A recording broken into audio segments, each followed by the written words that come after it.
Now this is the start of the box. I happen to have this roll of ribbon that I have had in my possession for eons, seems like. So I'm going to take this gold ribbon and I'm going to show you how I turn this into this box. Using the double-sided tape, I'm going to take the bottom of the box and I'm going to start by taping as close to the bottom as possible, wrapping it and pulling it tight as you do.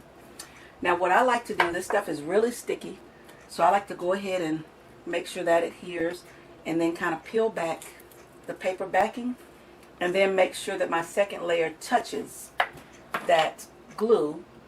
So now I can cut it and know that it'll be one continuous piece. So now you take the ribbon, or you take the paper off, and it exposes your double-sided tape. So now I'm going to take my ribbon and find the right size. So I'm going to find the worst part of my box that I don't like, which I think is this side. So I'm going to hold it down, because that's why we only put a little square, because you don't have to do all of that. I'm going to start by adhering that tape, the ribbon down on that tape, and I'm going to pull it tight and lay it down on top of the tape, adhering as I go. And then now you're back to the beginning. And when you get to the beginning, just lay it down as far as you can, leaving just a little bit here. So what I'm going to do is I'm going to cut this so that it just covers the ribbon. I'm going to take another piece of the double-sided tape, if I can find where I stopped. And I'm cutting a piece that's about the width of my ribbon, which is about 1.25 inches, 1.5 inches. And in this case, I'm going to put a piece underneath because I want it to lay down on top of my box that didn't get sealed very good because we only use a small amount. So peel this back. I'm going to pull this tight and lay it down like that. And as you see, it seals the box nice and close. Well, I had to get a new roll of double-sided tape. So now I peel back, cut like 1 inch, 1.25 inches. And I'm going to lay it down from the bottom up on top of that first piece of ribbon. Peel off the paper and now stretch and lay this down on top. If you have any excess that's fallen over like this, I just take my scissors and I trim that off. So you take your double-sided tape again. This time, starting for that section where you started with the raw edge, you're going to lay this down on top of your ribbon. And I do the same concept that I did before. Now we'll grab more of the ribbon and we'll pull off a little bit. So we'll go around it. Make sure you're using the right side so it looks uniform. Starting with that same side, the raw edges, lay the ribbon down so that it covers your tape.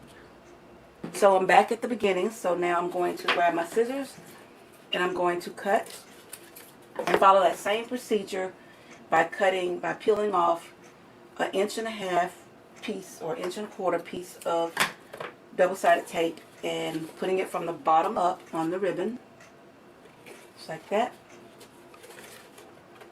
Peeling it off, undoing this, stretching, and making sure I make contact. And now you have the box pretty much covered. But now I'm going to lay the box down. I'm going to put my double-sided tape on the inside of the top of the ribbon, just like that. Now I peel off the inside. Now once it's peeled off, you'll start from the ends and press the ends in first. You'll do both the ends.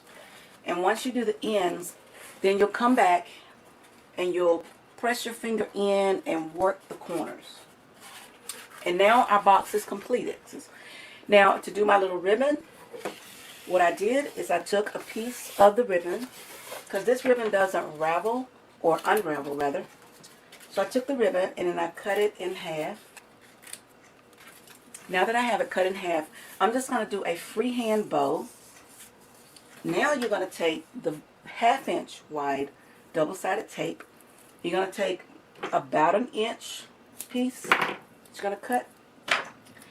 And when you tape it down, you're going to make sure you tape the knot as well as each of the tassels. So when I take this down, I'm grabbing the tassel on one side, get it off my finger, and grabbing the tassel on the other side, pull your bow up, on both sides, and then mash it down and then peel it off. What that does is that helps your bow to stay in place. So then you find your box. On your box, you find the corner that you started with the pieces, the edges, and that's where I put the bow. And when I do that, look at how nice the box looks. So now that our box is done, you just take some tissue paper, and I've taken some gold tissue paper, and I just put it inside the box like this. And now you're ready to add your gifts, and then you can actually put it in a bag. So I hope this tip has been helpful. Happy crafting!